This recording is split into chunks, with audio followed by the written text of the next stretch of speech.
Coming to you almost live from the Herbert I. Greenberg Studios at WHIG, it's Up Late with Sam Bass. Thank you, Scott Smith, and welcome, ladies and gentlemen, to yet another unforgettable episode of Up Late with yours truly, Sam Bass. And we have a brand new episode tonight. At least tonight when you're watching it, it'll be a new episode. So you're looking at the real deal right now, almost live, not another rerun.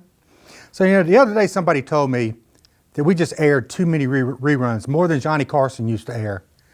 No joke. Something tells me that wasn't meant to be a compliment. But if I had Johnny Carson's viewers and his ratings and his money, I think we'd be okay. So tonight's show is being brought to you by our great friend Phil Sabella at Phil's Music Exchange in Wilton, where you can find all sorts of new and used vinyl, DVDs, memorabilia. Hey, they've even got CDs which are making a comeback. Much, much more. Go see Phil. And don't forget to get the punch card. Tell him that Sam Bass sent you from Up Late with Sam Bass. You will get an extra punch, which will give you a discount when you fill up the card. So make sure you bring it up. I saw it on Up Late with Sam Bass. And we have a special announcement tonight. I not only create a lot of messes, I'm now with a team that helps clean them up, folks. Yes, I'm talking about none other than our Green Room sponsor, Serve Pro of Rocky Mount and Tarboro. Sit down, sit down.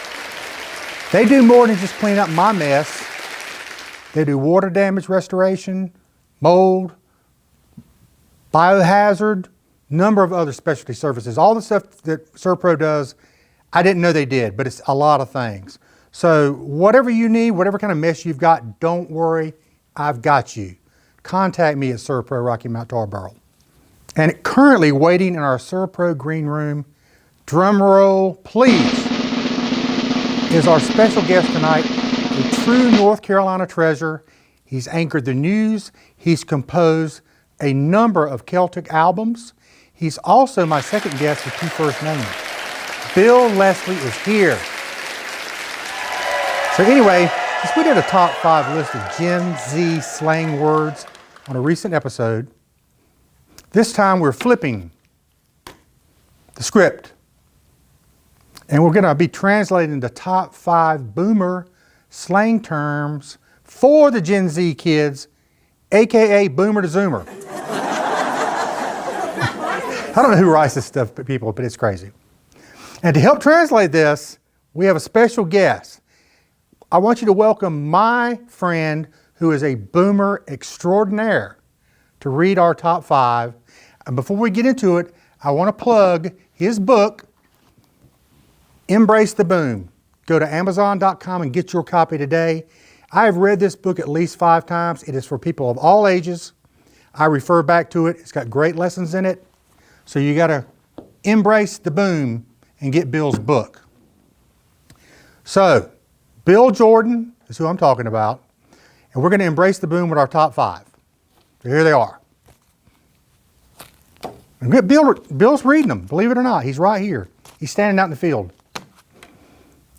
Number 5, far out. If something was far out, it was amazing, mind-blowing, like seeing this show for the first time. I remember in high school, I had a friend that every assembly, he would, in the back of the room, he would go, far out! Yes, I'm talking to you, Ren Little. So nowadays, the kids say things like fire or slaps. That sounds like something that would hurt you. Number 4, boob tube. I'm not sure that we can actually say that on the air, Sandra. Can we? Okay, we're good. So that's what we called a TV. We called it the boob tube because it turned your brain into mush. You sit there slack-jawed watching game shows and commercials for Shake and Bake. Nowadays, you've got TikTok, which is basically the same thing but dumber and louder. Number 3, threads. So back in my day, threads meant clothes, your outfit. People would say, hey, check out Sam's threads whenever I walk by. Nowadays, you say fit or drip. That sounds more like a plumbing issue than something you wear. Number 2. This is something I definitely was not. Square. A square was someone who didn't get it. Uptight, no sense of rhythm. They probably had a last name like Check. Just kidding, John. Today you would call them basic or maybe an NPC, whatever that means. And the number 1 boomer word is, Bill, lay it on me. Bogart. My favorite. To bogart something meant hogging it, usually like a doobie. Not a doobie brother, or maybe a glass of bourbon, or I could say something like, don't bogart the remote, don't bogart the teleprompter, Sandra, that we don't have. These days, they call it gatekeeping. Same idea, not as cool sounding. And that's definitely our grooviest top 5 list to date. Thanks, Bill Jordan. I appreciate you for doing that. We'll be right back with another Bill Leslie. Sit tight.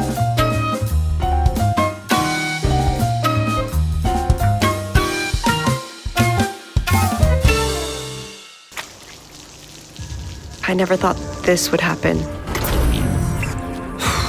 Never thought this would happen. I never thought this would happen. We got you. We got you. We got you. When the unexpected comes calling, call the one team prepared for what no one can predict. We got you.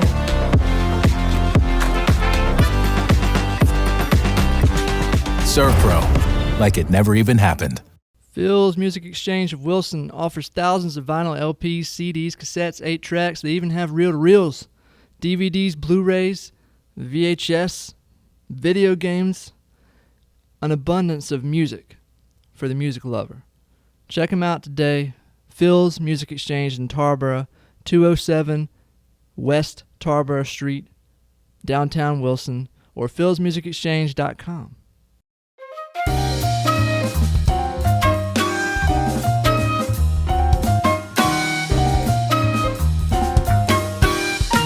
As promised, I'm back with my special guest, Mr. Bill Leslie, right here in person. Thank you so much for joining us, Bill. My pleasure, Sam. So good to meet you. Yeah, it's great to have you here in Rocky Mount. I wanted to ask you, on your music, how did you get into the Celtic world of music? Did I get it right? Yeah, you said it perfectly. There was a group called Night Noise. They're one of the original Windham Hill groups back in the 80s. And they had a couple of albums, and I went to see them in Charlotte with my wife, Cindy. And Cindy looked at me and said, Bill, why are you crying? Tears were streaming down my face when this group was playing.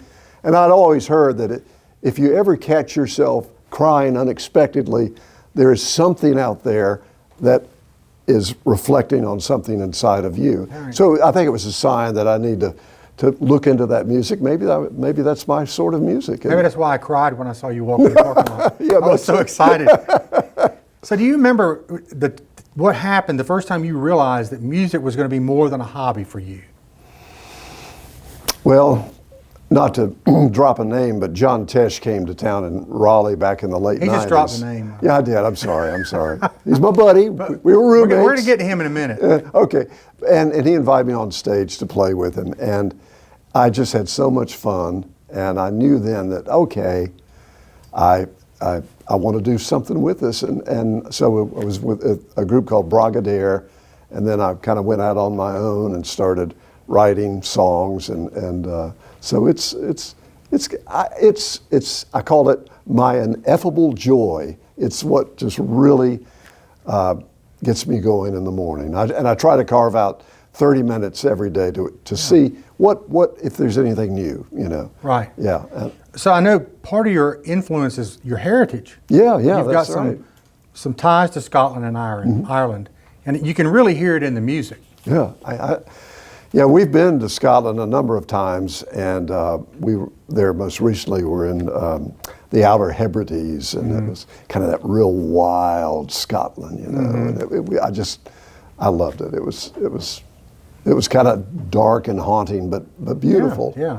My daughter recently went over there in England and Scotland. She enjoyed Scotland better than she did London. Yeah.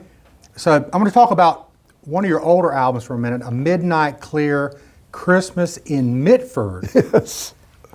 Why is the town Mitford, and is it a real place? Well, Jan Karen, a native of North Carolina, did a series of books based on a mythical town called Mitford. Okay. And it was basically blowing rock, but with a little more imagination. Mm-hmm. And she came by the station one time, and I was always one to like slip an album to a famous person Yeah. and hope that maybe something would come of it.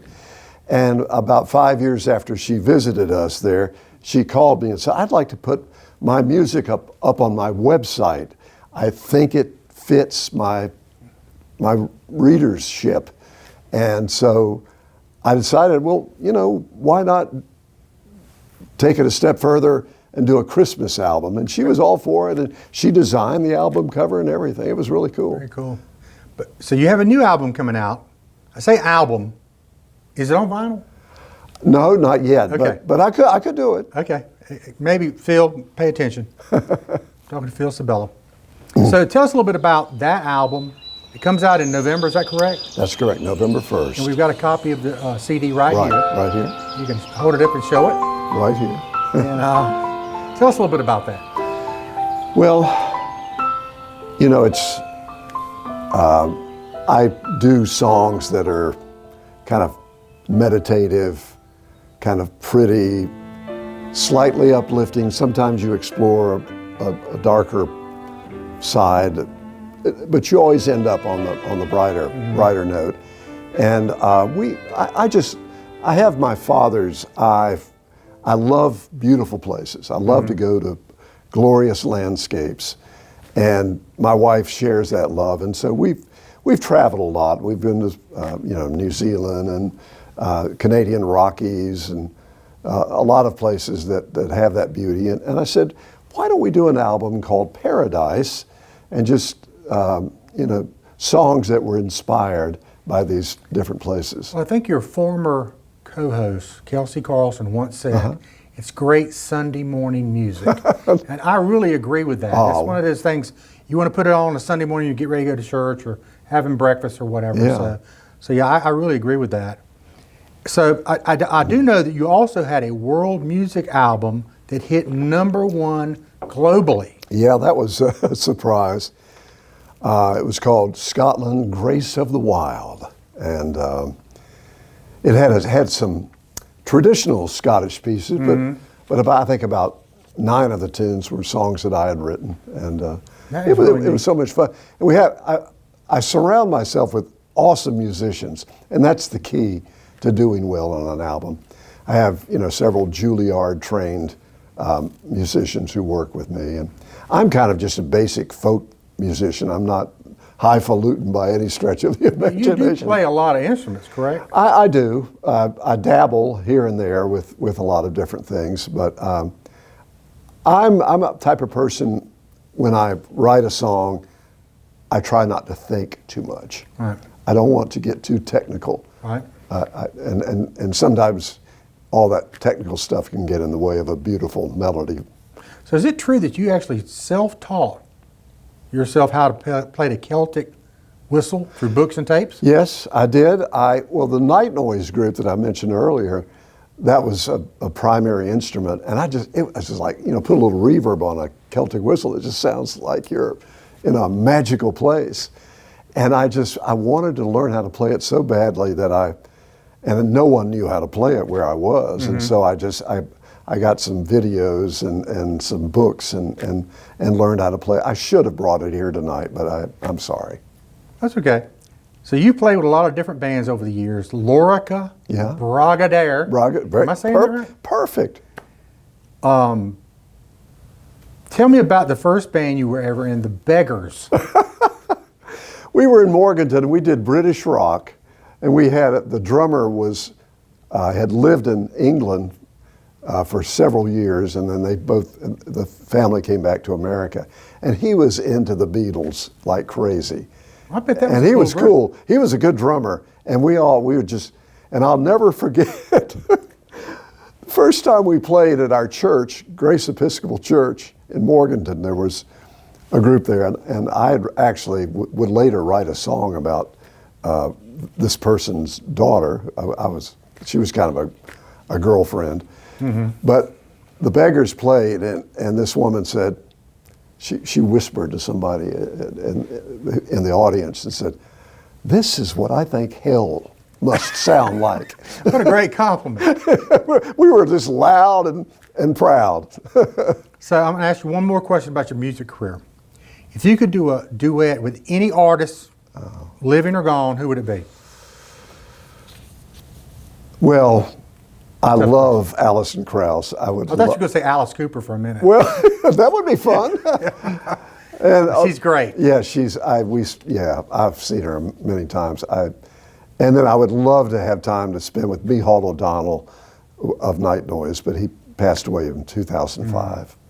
He was, and the thing about, I was like a groupie with that band, and they just kind of embraced me and really cool. And took me in. It was wonderful. I want to change gears and get into your journalism career. Yeah. How long were you at WRAL? Like 50 years? For at least 39 if you add the radio years and the TV years. So how do you kind of compare your journalistic shape and your storytelling with music? Great question. I think when you're telling a story or writing a song, you want it to have an emotional impact on the listener or the viewer. You want it to, I always remembered when I was doing environmental reporting, if I had a real strong visual, those would be the stories that people would talk about. And, music's very similar. You just want to have some powerful melodies that really reach the person's heart. Yeah, I can understand that. So after all those years at WRAL, what do you miss about it? Not who, but what do you miss the most about your experience there? Oh, getting up at 2:25 in the morning. Oh, God. I can't imagine. I miss the people. I just love the crowd at WRAL. Well, I do know we're very WRAL heavy on this show. That's okay. Because it's quality people. Yeah. We have so many quality people in WRAL. Well, thank you. So do you have a most memorable on-air blooper? You witnessed me doing about 4 bloopers before we started here, but do you have an on-air live blooper that you did? Oh, yeah. I've had many of those. One time, this was one of those beautiful, embarrassing moments, Mike Mason and I used to work in mornings, and Mike started doing evening, so we didn't keep up with each other quite as much. But Mike had an experience at our house with our dog Sparky, who snapped at him, almost bit him. And he always kidded me about that. Well, Sparky died, and then about a month later, Mike came on the program, and he didn't know that Sparky was deceased. And Linda Loveland was there with me, and it was funny. I love looking at the look on her face. And the story going into weather was, there's this new behavior training for dogs. This can fix any dog that's got problems with biting. And so I said, hey, Mike, good to have you on the noon news. How's the weather for the weekend? Bill, that's what your dog Sparky needs, that training. You need to sign Sparky up today. And he just went on and on and on about this. And then finally I just had to say, Mike, Sparky's dead. And then he starts giggling because he's kind of embarrassed, and Linda's like, oh, I'm in the middle of this. It was one of those truly awkward moments, but we've had fun. A lot of times those are fun, though. They're fun. So speaking of your former coworkers, I want you to give me one word to describe your friendships with a couple of them. Okay. Renee Chu. Heartwarming. She seems like a very nice person. This next one we've had on the show, Linda Loveland. You just mentioned her. Funny as can be. One word. You can say hilarious. Yeah. Okay. We really enjoyed having her here. Yeah. And this is a tough one here for one word. Charlie Gaddy. The Rock. I get that. Yeah. I recently saw some pictures of all y'all together when he passed away. Yeah. And I really hate I never got to meet Charlie Gaddy. But great guy. Oh, we were at some event and Crabtree was there and I was there, and we were kind of talking about all of the stuff we had done. And every time they'd ask Charlie would have something that just was more profound than by a mile than anything that we said. So I'm going to switch gears again. Do you ever get recognized in the grocery store? And if you do, is it for your music? And I think I know what the answer is, or from your TV career. I do get recognized primarily for TV, but I hear a lot of people come and say, and I really like your music. Well, that's good. That's good. That's good. So do you ever get any recommendations for music or anything like that, people? Yeah, some people will say, you'll probably like, Yeah. The only problem is lots of times, around the holidays, we're busy. I'm with Cindy and we're trying to get shopping done. And some people just have long stories that you don't hear it go all. on and on and on. And Cindy's like, let's get out of here. Yeah. So you mentioned John Tesh earlier. You were roommates with John Tesh at Carolina, correct? Well, he was taking a semester off from NC State. I had already graduated from Chapel Hill, and John said, all right, if I got a semester off, I want to learn to be a broadcaster. So he wanted to work at WKIX, which was the place to work. And he came to our studio almost every day for a week, basically begging for a job. And John's the nicest guy in the world, funny. And the story was, and it's absolutely true, Pat Patterson, who was the program director and quite a personality on air. Patterson said, Bill, we need a center for the radio station basketball team, the Kicks Cagers. Tesh is 6'6". You guys need to hire him. And that's how he got the job. That is great. And he turned out to be a great broadcaster. And I know he was married to Connie Celica. Yeah, still is. Oh, is he? Yeah. She was gorgeous back in the day. Yeah. Another name I'm going to throw at you is Rick Dees. Oh, my gosh. Tell me a little bit about your relationship with him. Well, I met him at Carolina, and he got me my first job in radio news. He was spinning the hits at WTOB in Winston-Salem, and he needed a newsman for the weekend, and he talked their news director into hiring me, and so I read the news, and Rick Dees played the hits. Now, have you ever been roped into a disco duck dance-off back in the day when Rick Dees put that out? And people, if you've not heard Disco Duck, it's the craziest song of all time. It was a #1 song in the 70s. Yeah, it was. And the funny thing about it was when Cindy and I were married, Dees was an usher in our wedding, and he came for the rehearsal dinner, and we played that song at the rehearsal dinner. And I'll be honest with you, everybody said, "Oh my gosh, that's the dumbest song in the world, Dees. You're making a fool of yourself." And about, $8 million later, he was laughing at all of us. Crazy song. Yes. So you mentioned Cindy. How long have y'all been married? 49 years. Wow. 50 next year. We're going to try to make it to 50. What's the date of 50? June 26th. Okay, I must got you in trouble. Okay. Yes, I better remember that. But that's great. That's a hard milestone to get to. I've been married a long time. Like 35 years? Marty? Yeah. Marty? Yeah, yeah. How do you know that? Marty, Bill Leslie knows how long we've been married.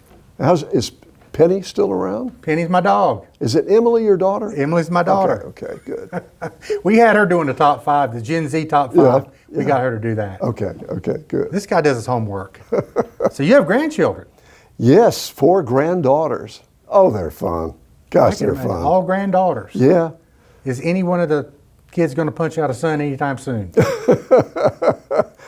Little Bill Leslie III, or whatever. Several of them were musical, and very good. Yeah, that's rewarding. Yeah, because I grew up playing music and everything. And you play guitar, right? Yeah, I play bass guitar. Yeah. And by the way, I was going to ask you: have you ever played the cowbell? No, but if I did, I'd want more and more of it. I know somebody that everybody wants more cowbell. Yeah, we have a cowbellist on staff who's an expert cowbell player. Really? That, by the way, is Jamie our producer. Jamie, over Jamie, there. Yeah. I'm telling you, I got a video I want to show you. She's a great cowbellist. I would love to If hear there's it. such a thing. I would love to hear that. So, what about your pets? We are petless now. Okay. We had the best dog for almost 13 years, the name of Rufus, I remember that. named after Rufus Edmiston. And he was the sweetest, most wonderful dog, kind of a Velcro dog. Just loved to be in with us in our lap.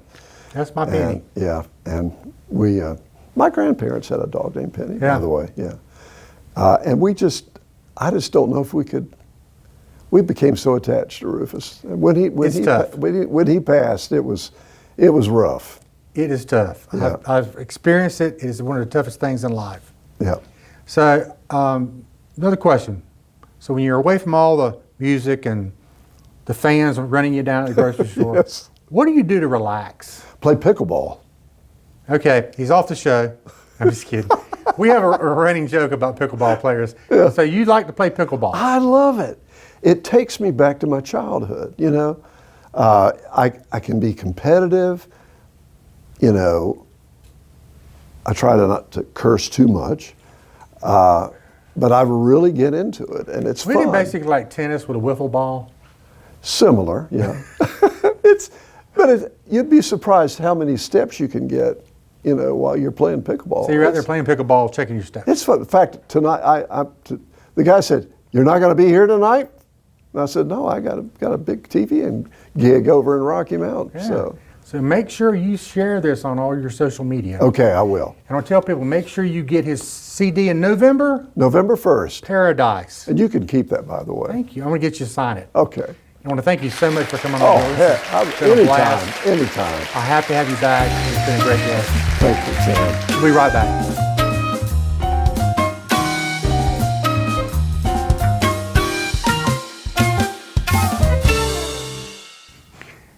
Hey, I want to thank my special guest, Bill Leslie, for joining us here tonight. We had a great conversation. I want to give a shout out to Bill Jordan for that great top 5 he did. So listen, folks, every Thursday night at 10 and Saturday night at 10, right here on WHIG, it's Up Late with Sam Bass. Peace out.